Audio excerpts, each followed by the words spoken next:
Do you know, you're going to be our first podcast ever for Combat Challenge, which is going to be amazing, man. I'm excited for it. And do you know why I wanted you on it? Because of that bloody highlight reel kick that you did that went viral. Thank you, man. Later on, we'll be able to have a look at that and just work our way through that. But I think a lot of people were asking about you, like, what's your background? Where you from? How, you know, was it a fluke? Did he mean to do it? What happened? And I think it's important that people get to know a little bit about you and what it's about, man. So, Ryan, just tell us a bit about... We'll talk a little bit about your martial art journey of how you ended up where you are now, because I think you teach now as well, don't you? Yeah, I run a full-time gym. So we'll talk about that, and then I want to talk about the clip and how we kind of met through Combat Challenge, and then more importantly, looking at the future of what your plans are. Yeah, definitely. So just go through it with me, brother. Just when did you first get into martial arts? Started martial arts when I was 6. My dad's a judo black belt. And that's basically how I got into martial arts. Started with judo, I might have been 5 or 6. Started in judo with him. He introduced me to like Bruce Lee, Jean-Claude Van Damme. We used to sit and play Street Fighter every night on the PlayStation. You and your pops? Yeah. So we had like that kind of bond between martial arts, and we used to have like little training sessions in the living room and stuff where he just throw me about left, right and centre. So he kind of introduced me to martial arts. He's basically predominantly judo. That's the main thing he's done. And then is it just one type, or is it like different types of judoko? Is it? As far as I know, there's like one main style. Sure. So he's got his black belt in judo, and that's kind of what I started with. And then I kind of veered off because I had a few friends in primary school that were doing like karate and stuff, and that's what I get into. Wasn't a big fan of karate, and then I found taekwondo, and that's basically what I did for about 10, 11 years before I found Muay Thai. So that was an experience transitioning from taekwondo to Muay Thai. Yeah, because taekwondo is all about like balance and flexibility and being quite light. Yeah, it's a lot of, whereas there's a lot more movement. A lot more bang, yeah, you find with traditional Thai fighters, they like to move forward, and that's most of what you do. Whereas you watch taekwondo, they're a lot more light on the feet. They move around a lot more. There's a lot of point scoring with that, with taekwondo. I hate points. I hate point competition. But brother, you did it for like 11 years or something. I did continuous. So they've got like 2 set differences. So there's like points where it's like what I call glorified tag. No offense to anyone that does points bar and point competitions, but you basically just tap them and it's who can tap who the fastest. There's not a lot of power in it. And then you get continuous where you'll do 2 or 3 minute rounds and they'll score it as you go through. So it's a bit... So with the tag one, as soon as you get clipped... Yeah, they'll stop it, they'll restart, and then you go again. So it's basically who can get in the fastest. You see a lot of people, they'll have their lead leg up and they're just kind of tapping their leg and then bam, they'll hit it, get a point.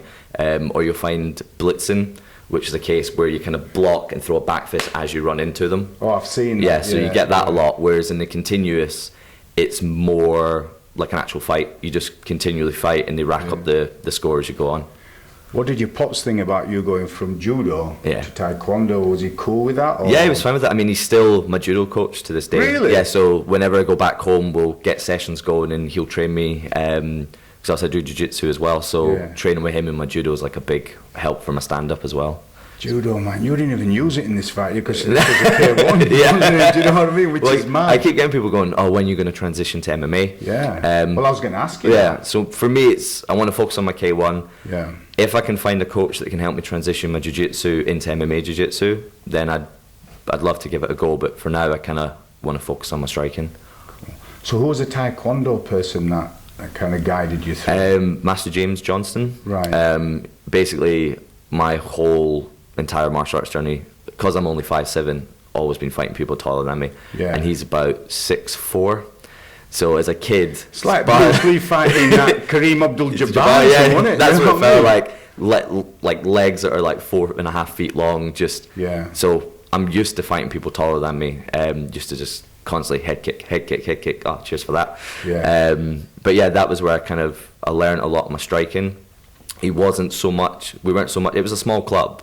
It was just a small local club. But he had students that went on to be like British kickboxing champions and stuff like that. But I was quite young when I was training with him.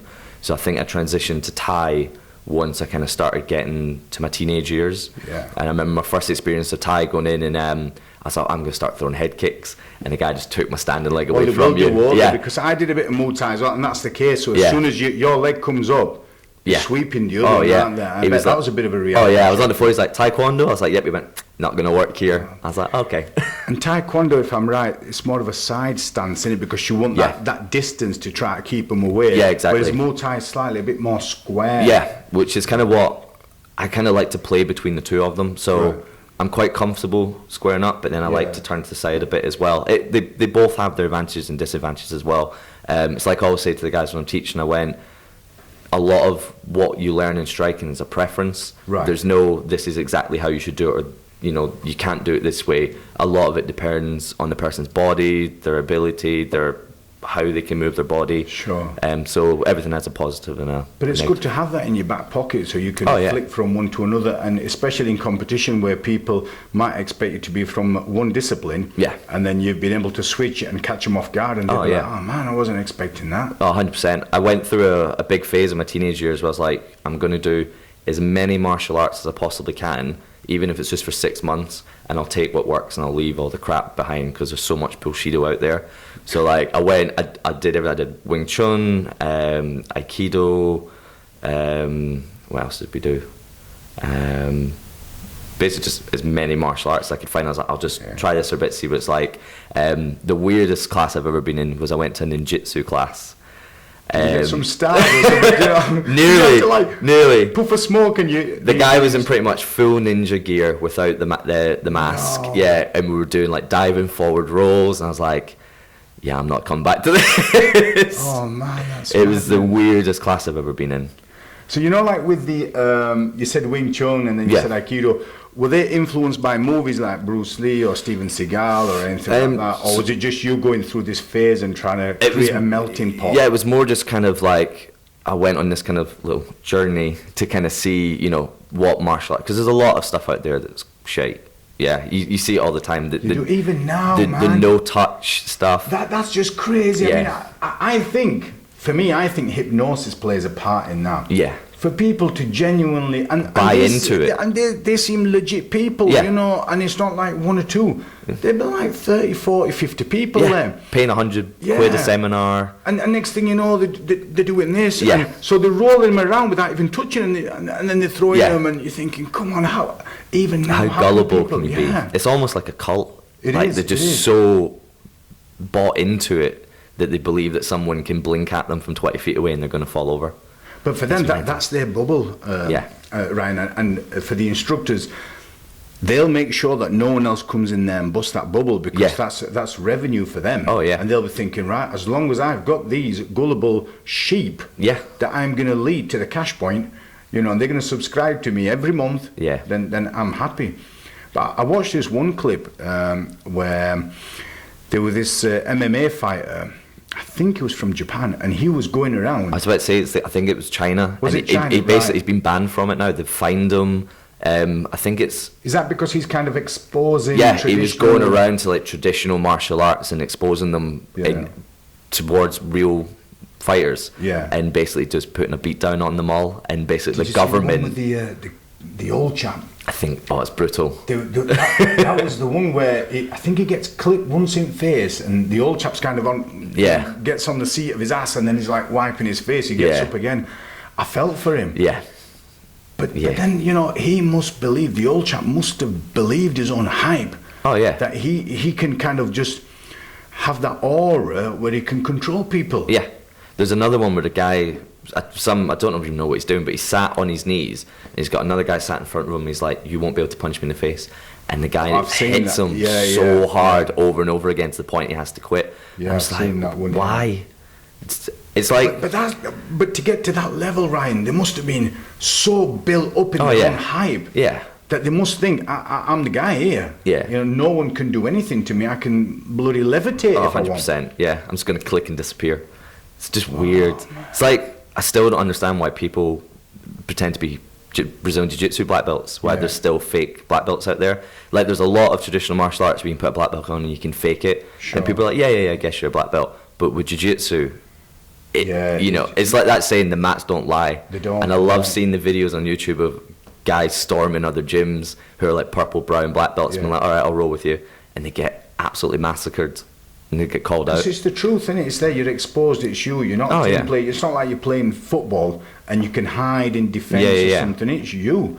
Oh yeah, brother, I get it, man. I do a bit of jiu-jitsu and I get mauled. Last night I was with Kevin Mullen and Callum Mullen at Gracie Barra Jiu-Jitsu on Beacon Road in Bradford. Yeah. Unreal, man. They're just legit thugs. Oh yeah, I've seen a few of their MMA fights. These guys all are three legit. of them. There's Kevin Mullen, Callum Mullen, Tom Mullen.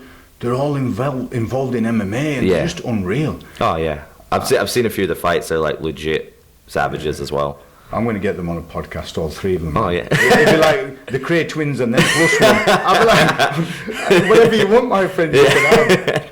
So the jiu-jitsu one that you did, sorry, the ninjutsu one that you did, I think they've still got your application form waiting for you to come back. And then the Muay Thai, where did you end up doing that then?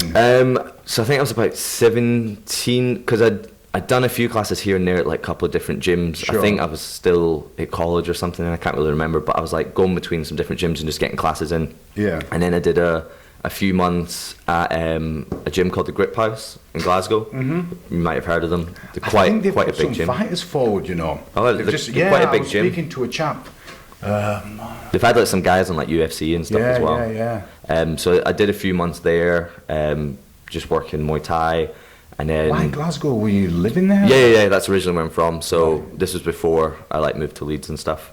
And then I've kind of found for like a lot of the time, because I was kind of moving about different jobs and stuff in different cities, I'd basically just go from gym to gym wherever I could find a class. A lot of the time I spent training by myself as well. Like I had a bag. I'd been training for quite a while by that point, so I was like, well, I know what to do. I'll just kind of keep myself on my toes. Moving it. The good thing about that is, Ryan, it shows that you're humble, because to go to a different gym wherever you are, people do that sometimes where they're working away from home, and they'll find out where the local gym is, and they're just humble people. They want to learn and they want to test stuff, and like you said, for you it's just like a melting pot of just trying to find whatever you can and say, right, okay, this is for me, this works, this I don't think it'd work under those circumstances, I'll leave that out of the way. Exactly. It's no good for me. It's putting the difference between what's self-defense and what's sport. And a lot of places don't do that. They just kind of go, oh, you can use this for both. It's like, my biggest gripe with Leeds is there's so many McDojos in Leeds, and that's the biggest thing that grinds my gears. People that teach shit and take money, hard-earned money off of people. I know a few of them quite well, and they're just sometimes it's hard to bite your tongue, and also sometimes hard when you see stuff on social media. And you think, no. Yeah, it's hard as another gym owner as well, because you can't really talk out about it, because then people are like, oh, well, you're just bad mouthing our places. But there's like legit like awesome gyms in Leeds. Obviously, you've got like Bad Company, Kia Fonteep, is that Richard AVT. Smith? So you've been doing it for a while. So you've got some like really, really good gyms in Leeds, but then you've got, and it tends to, and it bugs me coming from a traditional background, it always tends to be the traditional martial arts that have those bullshit gyms where they're like, oh, it's £80 a month for 2 classes a week. And then you've got to wear a certain uniform. And then you have to buy a uniform. Oh, we do an add-on black belt program, which is an additional £50 a month. But that's a fast track to your black belt. But that says it all, doesn't it, man? You know, you have to buy weapons, but we're not actually going to compete in weapons forms, but your kids have to buy them anyway. You know, from me. You've got to buy them from me. They hire their own black belts who are teenagers with no teaching experience, just so they don't have to pay people who actually have teaching experience. There's quite a few of them in Leeds. But and people like that, Ryan, they seem to focus on the younger ones, because if they get them young and they get them on that conveyor belt, the parents will think, well, okay, they're learning something, and the parents will think, my child who's 11 years old, he or she's a second dan black belt. And they can't fight sleep. And that's scary, innit, brother? Because those people in the playground may end up in an altercation, and that teaching will end up getting them into trouble, because they'll think, I can levitate towards this person, or I can do a whatever fancy traditional name that they've got for it, and it don't work. It's bad. That's a heavy price to pay. I've always said, like, all you're doing is giving kids as well as adults that are training this false sense of security of, I've got a black belt now. Like when I started training, it was when a black belt meant something. It's like this person can take care of themselves, and now it's kind of been watered down to, oh, well done, you've lasted 3 or 4 years turning up to class. See, that's why I like the jiu-jitsu side. Because with jiu-jitsu, man, you don't get a black belt, do you? You know, and these brothers and sisters have been doing it for a decade before they get there. Oh yeah. And everyone that I've met in the jiu-jitsu world who are legit jiu-jitsu, both practitioners, teachers, students, they're so humble. Yeah. You know, where I train, Craig Tetley, you know, legit black belt, but so humble. Yeah, you always find that, don't you? Yeah. Danny Mitchell. What a cool guy, man. Yeah, he's that guy, isn't he? He's legit, man. He was in the UFC, you know, that guy. But was he in Bellator as well? Yeah. You know, that, and then he did a bit of pro boxing, and you know, he's he recently did a bare knuckle fight, didn't he? Was it? Where was it? Was it Cage? No, not Cage Warriors. Was it in Doncaster? I swear he did a bare knuckle boxing. Steel might have been at Cage Steel. Yeah, that was it. Yeah, I think that. Yeah.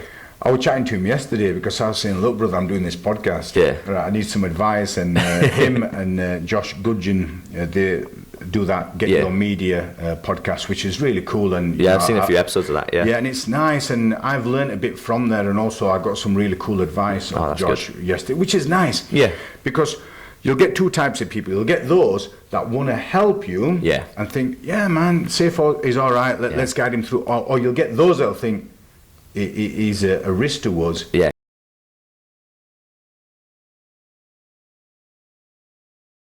Do the same thing of us. Yeah. No. And they won't do it then, you know, they won't, or they'll guide you down a wrong path and they'll signpost you somewhere that's going to end up being a dead end. And you think, you know, thanks for that, you know. Whereas I'm quite fortunate because I've been around in the world and I've always been pleasant with people and it's worked out well for me. You know, otherwise, why would people like Danny Mitchell, you know, speak to me? I've been chatting to a couple of people and it's nice to get that. What's the thing? If you're a dick, it's going to come back to bite you. Yeah, to know, don't you? Especially in like a small community. You know, there might be loads of people training and loads of coaches and stuff, but it's still a small community. Yeah. It's like I find that with some martial arts schools. It's like it's weird. They don't tend to help each other out. It's kind of like, oh, well, you're automatic competition, even if you're on the other side of the leads. Is that like the traditional side of? Yeah, in a way, yeah. Like, I mean, one of the things for me is if someone gets in contact and wants to come to the gym, but then maybe our times don't work or we're maybe a bit too far from, the first thing I'll do is like, okay, whereabouts are you? Okay, here's the gyms I would recommend. They're great trainers, go to them. That's cool, is that? That's really cool. So it's like, I'd rather you went somewhere and trained than didn't train at all because you couldn't make it to our gym. But they'll remember that, and he or she'll think, yeah, I'll tell you what, it was all right, Ryan. And if things change, then they think, oh yeah, I'll come to yours because you weren't trying to control and shape and mold me and make sure that, you know, if you leave me, we'll end up your subscription. We'll end up, you know, you'll end up being defenseless out there. Yeah. So I've always said to my guys, like, if for every reason, because I know from training myself and then having my own gym, life gets in the way sometimes, and sometimes you can't train, and it's like I'm never going to hold it against you. If you want to stop training, at the end of the day, I think that's you know, that's what I'm trying to say. Yeah, if you can't train, then it's more a shame for you that you can't train anymore or you don't want to train anymore. But life gets in the way, so I'm always like, if you have to go away, the door's always open. I'm never going to be like, oh, well, you left, you can't come back. That's really cool. You know what I mean? Danny Mitchell at AVT. See, I look at AVT as like a homing pigeon. Yeah. So you're always going to go back down there, and you see those fighters like the Mullins, you know. So they'll train everywhere else, but they always go back to AVT. They'll train with Nam Hwan at Combat Base. You know, they'll do other places because they have that respect. And also, Danny Mitchell isn't the sort of guy who's controlling. And saying you will, if you go there, that's it, we're finished. And then bad mouthing you. He's not like that. He's such a cool guy, and that's why it works out well. I mean, he has got some legit. Well, I'm off there next week. Are you really? Oh man. Well, I was like, I've been trying to find somewhere where I can, because also I teach in the evening, so getting to evening sessions is a nightmare for me. But they do a Tuesday and Thursday kickboxing class in the morning, so I'm like, well, I'll go there, and then my plan is to do Bad Company's sparring on a Friday. So that'll kind of help me with my camp as well. He's been doing it a while, that Richard Smith, hasn't he? Yeah, he's got some savages in that gym. He's good, man. He's good. You know, he's a good guy. He's been in the business a while. Years ago, I did a bit of Thai boxing. With a guy called Dave King at King's Gym in Bradford. Okay. And that was it, because that was my first introduction to martial arts. And what happened was this new gym had opened up.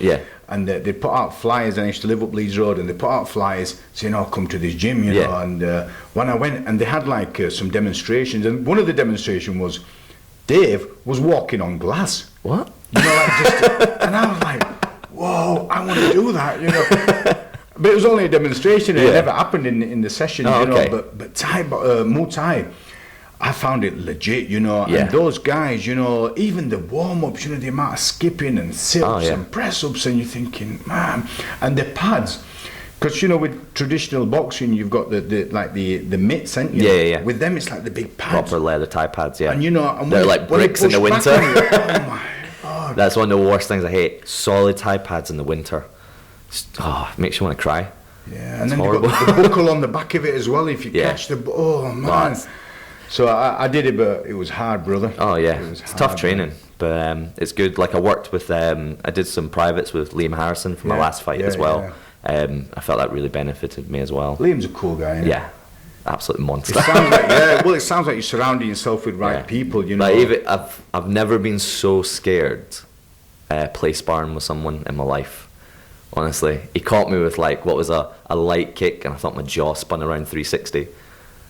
but to them, because they can generate so much power from the flick of the hip. Yeah. To them, it's just normal. Yeah. Pam. I was like, oh, there goes my jaw. I wasn't expecting trying to grab it. Yeah, exactly. I was like, I'll have it back. But no, it's a good experience. I think I did a private with Joe Craven as well. Joe Craven. I think he's like ranked number 2. He's at Bad Company as well. Right. But yeah, just had some good training with those guys, and then training with my own guys as well. Just they help a lot as well coming into the gym, like out of hours, helping me get some extra sparring rounds in, some pad work and stuff. So. Right, brother, so let's rewind here. So you did the Muay Thai bit. Yep. Okay, and then what was your journey then? Because you've ended up now teaching and you've got gyms. So what's happened from there? So I've been coaching now for like the last 13 years. And basically what I started with was I kind of taught at the odd gym here and there. And then... Was that kickboxing you were teaching? Yeah. Right. And then I went into teaching schools and stuff, so doing like PPA cover and lunchtime kind of stuff with them, and that would either be like taekwondo, kickboxing, or just like kind of like a box fit type thing. So it's like a fitness class. Like create a package for. Yeah. So I worked for a company for a little while doing that, with the send me out to schools and stuff, and then I did a lot by myself as well. And then I think it was about just over a year ago, I started full force because I won't name names, but I was working for what I didn't realise when I first started was one of the biggest McDojos in Leeds. No. It was one of those ones, they just bullshit. You have to bullshit you, empty promise after empty promise. Oh, we'll give you your own school in a couple of years, and we'll and I think promise sometimes you feel like because you've invested time in it, you think, okay, well, I've come so far, hopefully it'll come to fruition. So I was like, this is my dream come true. All I ever want to do is be able to teach and train, teach and train, teach and train. That's all I ever want to do. And then the longer I was there, the more, your eyes start opening. You're like, wait a minute, like I once suggested, I'd love to give up my own time and we'll start a competition team, and I'll give up my time to teach the kids extra. I'll go corner them, if I have to, I'll drive them to events and stuff. Yeah. Oh no, our kids will get their asses kicked. But then you start questioning. And I was like, and then there was like, it's one of those ones where every 3 months, every kid grades. You pay your grading fee, you get your new belt every 3 months. I'd go with a list going, these kids aren't ready yet. No, just pass them. Don't want to deal with the parents. So it was one of them, and it got to the point, you know what? I'm not teaching here anymore, because I wasn't allowed to teach what I taught. It was just their syllabus. Yeah, here's the syllabus. They were a franchise, so it was, here's our syllabus. This is what you must teach. And I was like, right, fair enough. It pays the bills, and I did the best I could with the kids. Mm-hmm. And then I left, and I was like, right, I'm going to do my own thing. I said, I've been teaching long enough, and I've been training long enough. I feel I've got stuff I can pass on. So we started for the first year. We were just hiring a dance studio, and we just kind of worked out of there. And then April this year. When you say we, was it someone else or just? No, it was just me. Oh, yeah. Cool. So I was like, right, hire a dance studio. Yeah. We'll go from there. And basically when I left, a few of the kids from that school left as well, because their parents were like, well, if you're not teaching anymore, my kids aren't going to stay. So I started off with a few kids, and then we opened our full-time gym this year in April. And we pretty much nearly tripled our numbers since opening. Sometimes people are a bit reluctant to let go and take that leap of faith, and you got to believe in yourself, and you got to think, I got to do it, man, and see what comes of it. Yeah. Why full force, brother? It was weird. That was like, I was sitting with my dad, I was sitting with my parents one night. I was like, right, I need a name for the gym. I was like, I don't really want to call it like Kennedy Martial Arts or something like that. I was like, I kind of want like a cool name that that plays into it. I can't remember the first name I came up with, but then I searched, I was like, oh, there's about 12 different gyms called that name. I was like, right, next one. And then my dad just sat and went, oh, Full Force. And I was like, oh, full Force Martial Arts. And then we now have this thing in the gym where I'm saying, we've got this in joke now where I go like, oh, don't do it like Full Force. And then they're like, hey, you said the name. Yeah. But yeah, it just came from that. So it's like, it basically, you've got to go full force with what you're going to do. So one of the things I say to the guys, it's like, you fight how you drill and you drill how you fight. Sure. I'm like, if you're not going to put the effort in, what's the point? You know what I mean? You get those people, brother, who when they're training good and hard, but when they're competing, they're completely different people, and you think, let yourself go. Come on, you've got the skills, you've got those tools. Yeah. You know, and then you'll get others who in the gym a bit quite lackadaisy, you know, but when they compete, get in there, they're just unreal, aren't they? And it's trying to harness both would be amazing. Yeah. So then you've got the ideal person who does both. Because I find the hardest thing when I opened the gym was obviously a lot of gyms there's like two choices. You go family gym or you go fighter gym.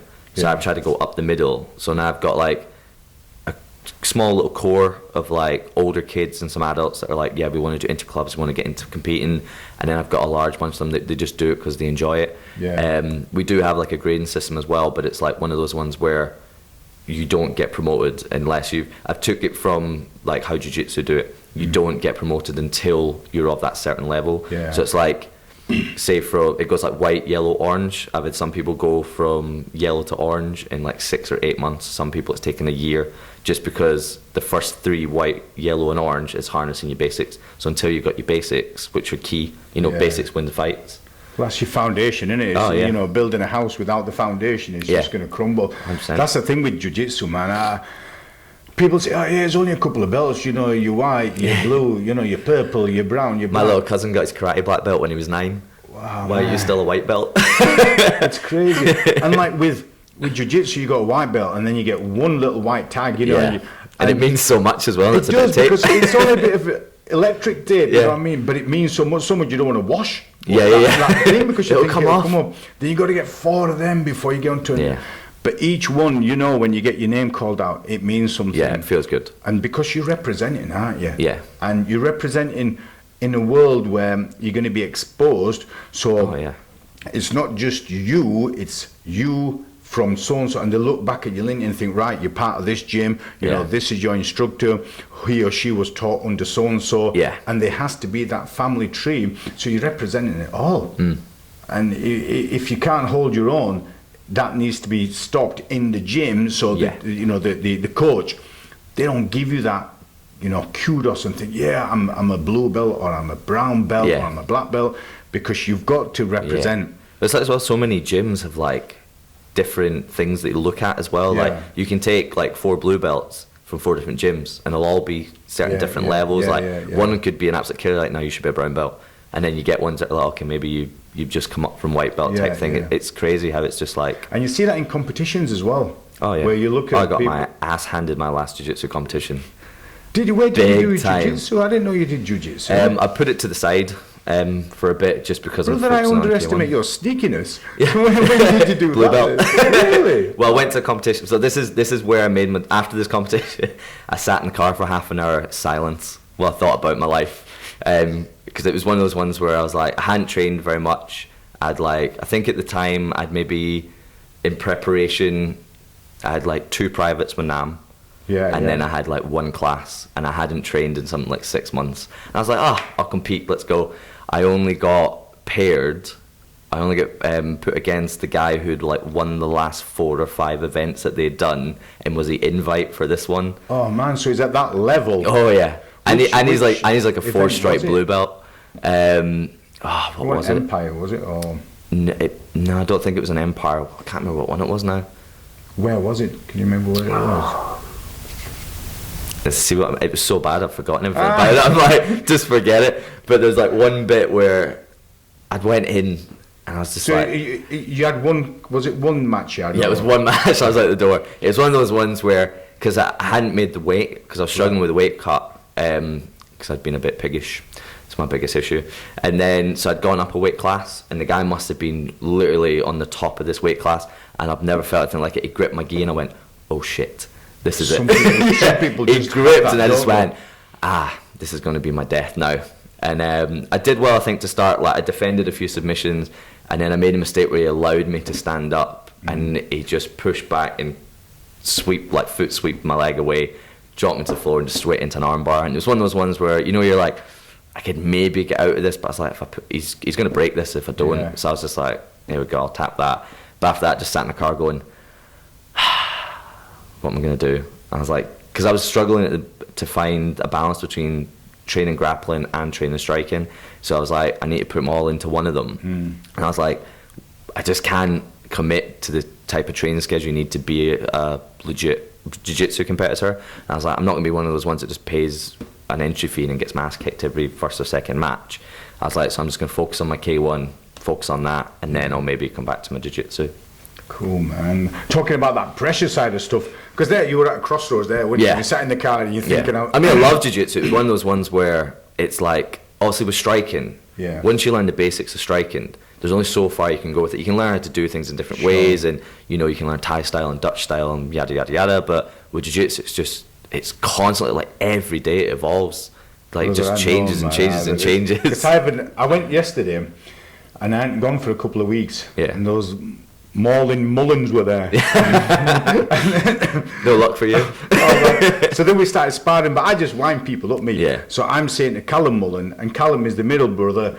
I don't know, weight-wise, he must be 70 kilos. And I'm like 109, 110, you know what I mean? I've got one too many curves. So I'm like, And the first thing he says to me when we're about to spar, he says, I'll show you pressure. And I'm like, you're not going to show me pressure. Until you get crushed. Seriously, man. And people have the ability to just generate that. So it's like, it ends up being like a bit of a spear where the whole body just, oh man. I felt it, brother. This morning I was supposed to go and do some boxing sparring at 6 a.m. At Bridges Fitness. I texted last night a WhatsApp group and I said, look, I think I'm going to struggle. I just couldn't do it, man. Got to get some CBD. Because they messed me up, honestly. These mullins. Well, one of my favourite things I've got, one of my guys, he's like, he must be about 6'3", 6'4", and he's like 15 stone, and he's just started jiu-jitsu. And I'll have, like, once a week, because I've got a couple of guys that do jiu-jitsu as well, so we'll have, like, not so much like a class, it's more like a training session. Like, they're all white belts, and, like, I'll help them with little details, but we just have a bit of a play. And I was like, all right, I'm going to put you in side control. He's a bouncer as well, so he's 6'4", with 15 stone, massive big guy, strong. So he's on his back. He's on his back. I was like, all right, I'll get in side control. Get up now. Oh, I think I had him scarfold. I was like, get up, and he was like, I can't. And I'm like 5'7" and like 72. But that's like reality, isn't it? Right, where they think, geez, okay. Now that person will either think, I'm not going there again, or he'll think, I can't get out of this. Yeah.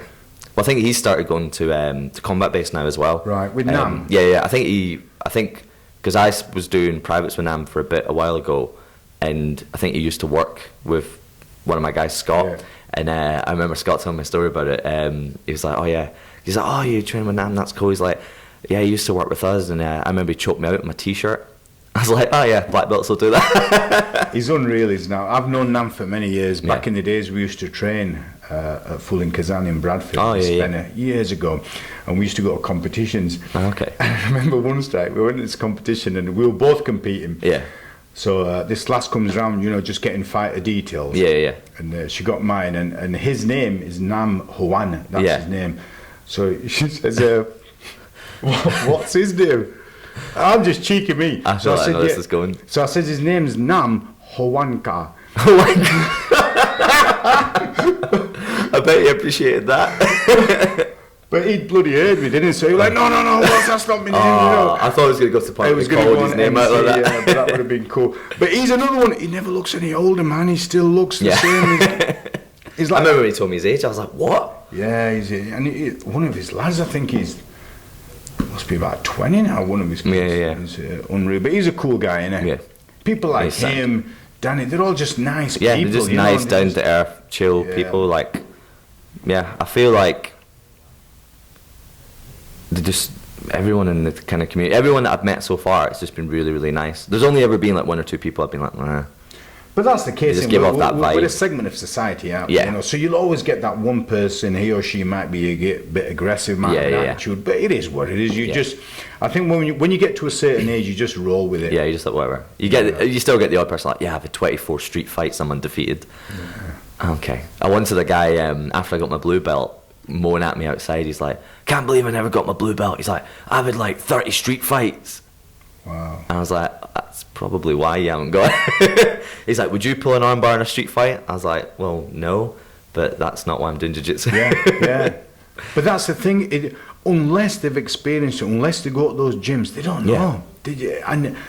And when they do realise and the penny drops, just like for you when you were teaching, and after a while you thought, man, this ain't for me, you know, this dojo ain't doing it. Yeah. And you just think, right, then every moment after that, you want to get out of there. Oh, yeah. It's one of the best moves I ever made, was just going on my own. And I think it was just having the confidence to go, you know what you're doing, you know what you're talking about, and you can do it.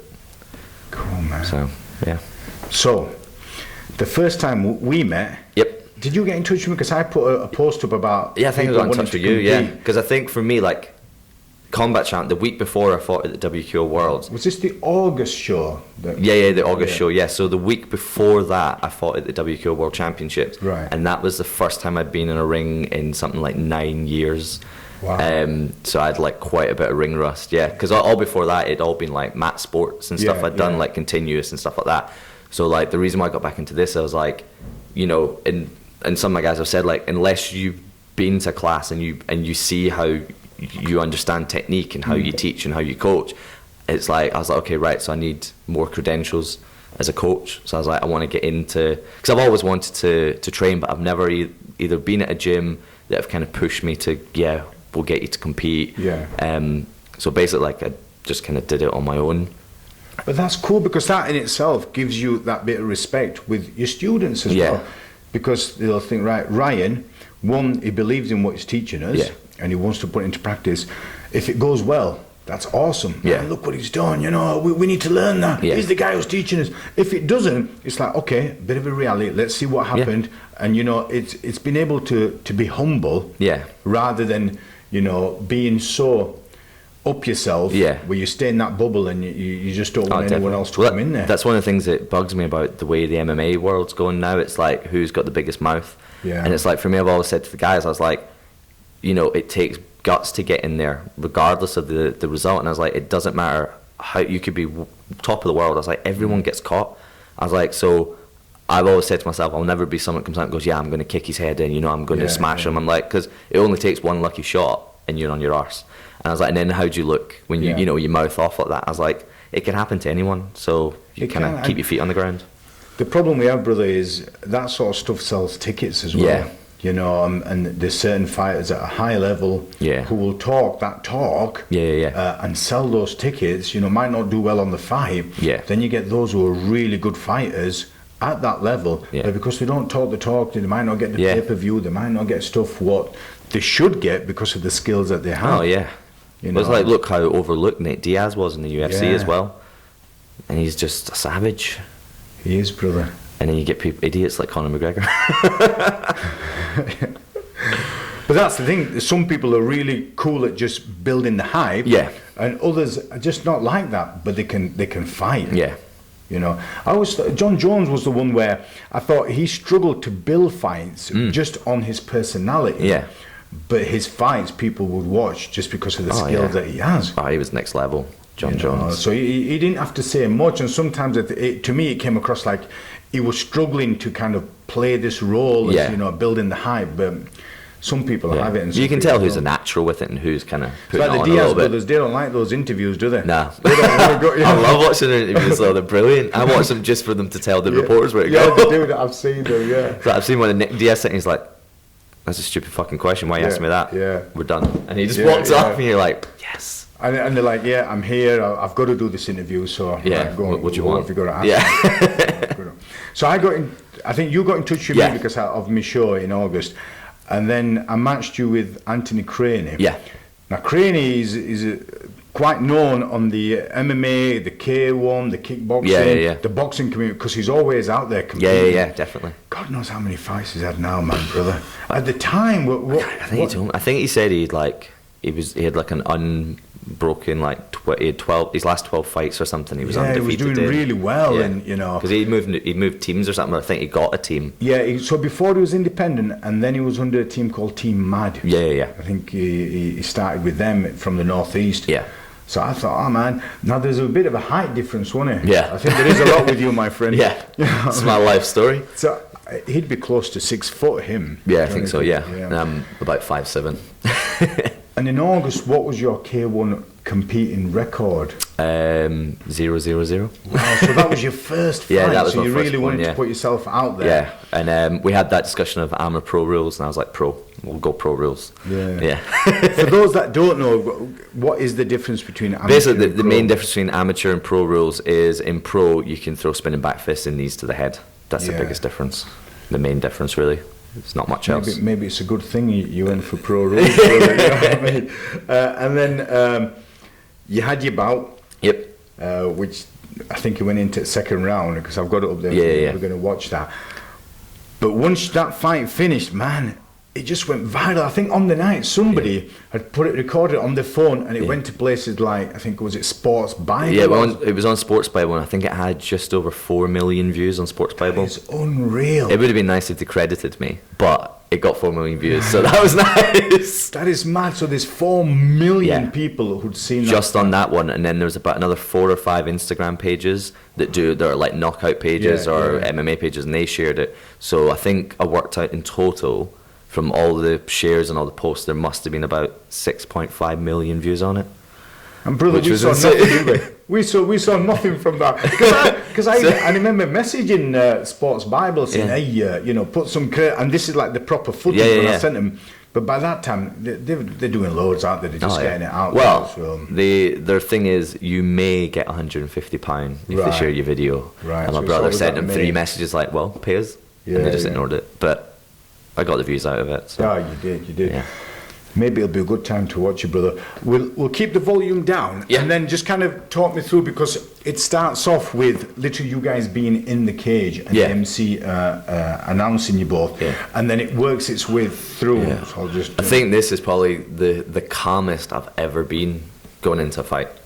As in, like, just the warm up, or just in general, you just felt. Well, basically, like, the 3 guys that are in my corner are my 3 best mates. Yeah. So the main guy that's cornering me, we used to teach together years ago, and we still train together, and he'll hold pads for me. The other 2 are 2 of my best mates, who are 2 of my students as well. Cool. So like all day we just spent cracking jokes. And it's having those right people around you, because you need that bit. So as long as they've got a big wingspan and they've got to under there, and so and like, they're doing the right we were things just for you. cracking jokes all day, and I just felt really relaxed. But the whole game plan was just to be chilled, because I think the week before when I fought a French guy who'd fought like pro Muay Thai over in Thailand and stuff, and he was about 1.5 foot taller than me, with the legs longer than anything. Brother, everyone's taller than you. Like, bloody Bilbo Baggins here as well. But I think I went into that fight with it being the first fight in like 9 or 10 years or something like that, and I was just like, because it was weird, they only did 60-second rounds, so you had 3 60-second rounds. And you'd have to go and full force. Full force on it. So, but because he was so bit, and it's like one of those ones where, the clinch rule, the difference between Thai and K1, you can clinch up and throw knees in Thai, but K1 you can only clinch with one hand and knee and let go. Can you pull them down with that one hand? Some of them will allow you to pull in, some it's you can put your hand on and then lift your knee up, But so what he was doing was, every time I closed the distance game, I was like, close the distance, take his legs out and just go for body shots.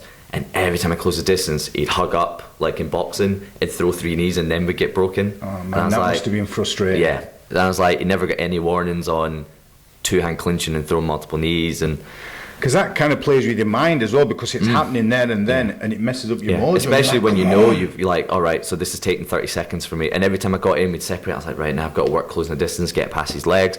And I think I was just trying to be as aggressive as possible, because I was like, he'd beaten every British person that he'd fought that day and the day before. So I was like, I'm the last one now. I've got to got to get in there. I mean, I got a good few hits on him.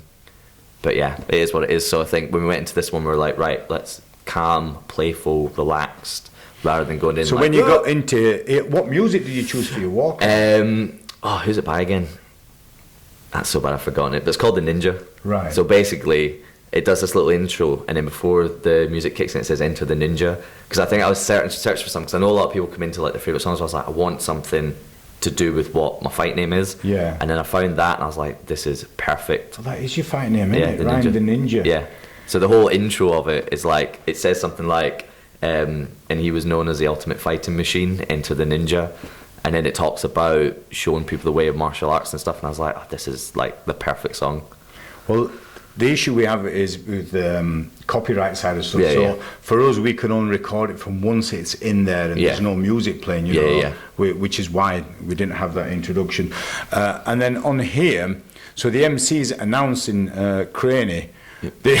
One of the funny things, I don't know if you noticed what he was doing when he announced him. I don't know if you'd seen him. Is this it here?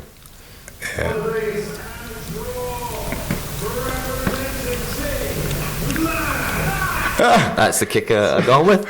So, I mean, I don't know if you took any, you wouldn't have noticed then at the time, but I think I was still waiting to come in. And you're like thinking, man, of course, because he gets it now, and then you... It was only when I saw the fight back, I was like, oh, that's the kicker I threw.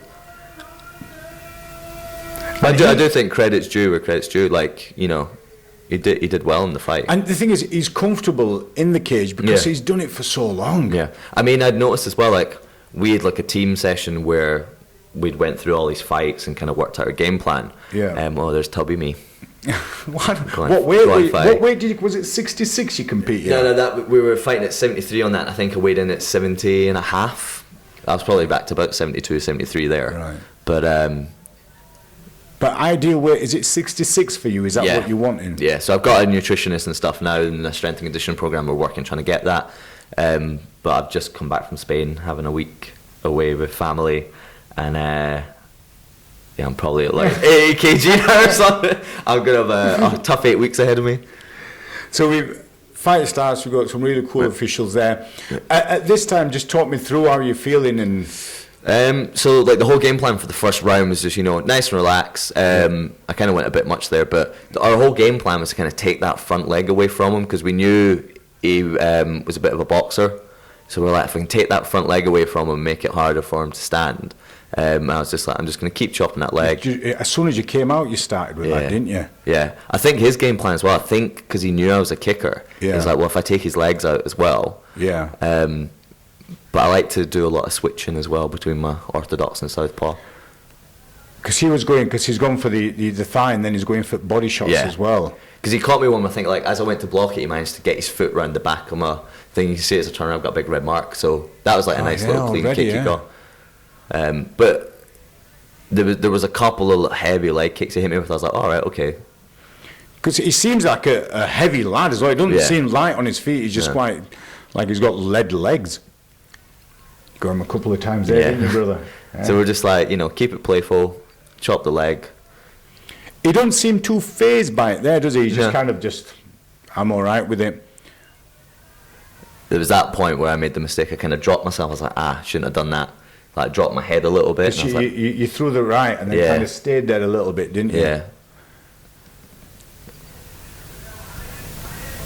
But yeah, I just found, like, because he was quite tall, I was like struggling to get in close with my hands, so I didn't actually throw a lot of punches in this. Like, I'm quite a puncher, whereas I found in this one I struggled a little bit getting in with his long limbs. He did a spinning there, didn't he, brother? So I was just like, you know, if I just stick to chopping the leg. You can see the side of your body there. Yeah. Where it's caught you a couple of times with the body kicks. I think it seemed you just kind of wanted to keep chopping away at that leg, didn't you? Because I'd seen a fight before where he'd actually been stopped with a leg kick, so I was like, well, if I just keep chopping. But I think it's when it comes to the second round, because I noticed a lot of the time, this is when it's coming in, because we spoke about it in the corner, he drops his hands a lot, especially when you throw punches. Yeah. He tends to drop, so I caught him there with a right hook, which was quite nice.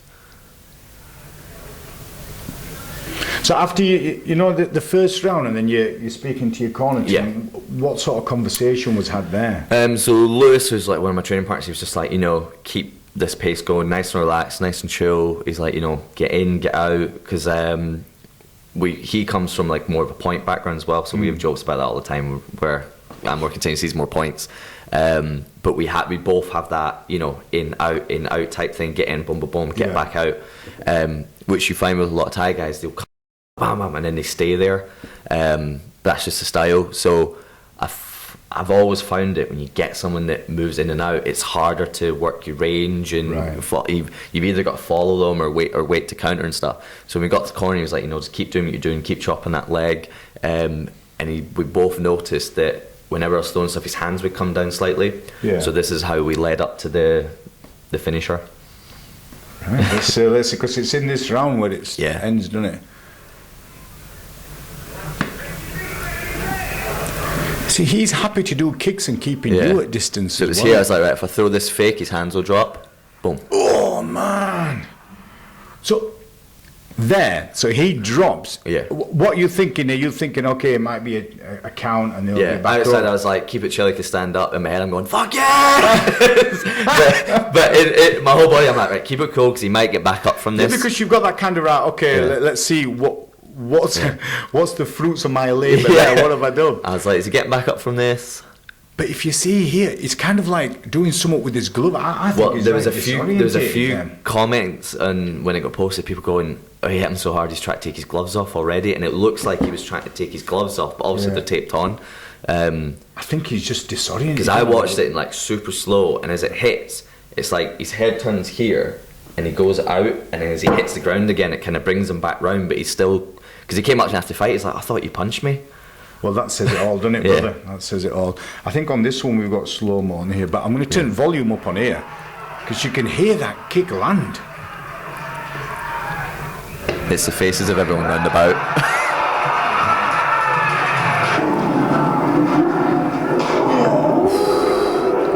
Because there was two things I did, because I knew I had to get more reach on it. Yeah. So obviously, as I put my hand to the ground, I tilted, so it allowed my hips to get a little bit higher. Yeah. And instead of hitting with my heel, I had to flatten the foot out, because I knew that I needed that little bit of extra slap. One of the comments was like, that guy bitch slapped him with his foot. Is that what they said? Yeah, so I was like, oh, he bitch slapped him with his foot. But you caught him in such a cool... I mean, he's got you in body there, hasn't he? You can see. And oh, he had a nice big red mark around the back. But man, what a way to finish. And at this point, what are you thinking, brother? Gotta get myself a Five Guys. No, I just felt really good, because like my brother and his fiance drove down from Scotland for it. I had a few supporters there from the gym and stuff, but I think obviously the next one there's going to be a lot more. Well, the thing is, that's you putting yourself out there, isn't it? Yeah. You know, and a lot of instructors won't do that. Yeah. Because they'll be like, oh, I'm going to get exposed. But for you, it's like, right, let's see what happens. Yeah, it happens. I always explain to the guys, I was like, you know, it can happen to anyone. Yeah. Look at Mike Tyson's been knocked out. You know what I mean? It happens to everyone. It does.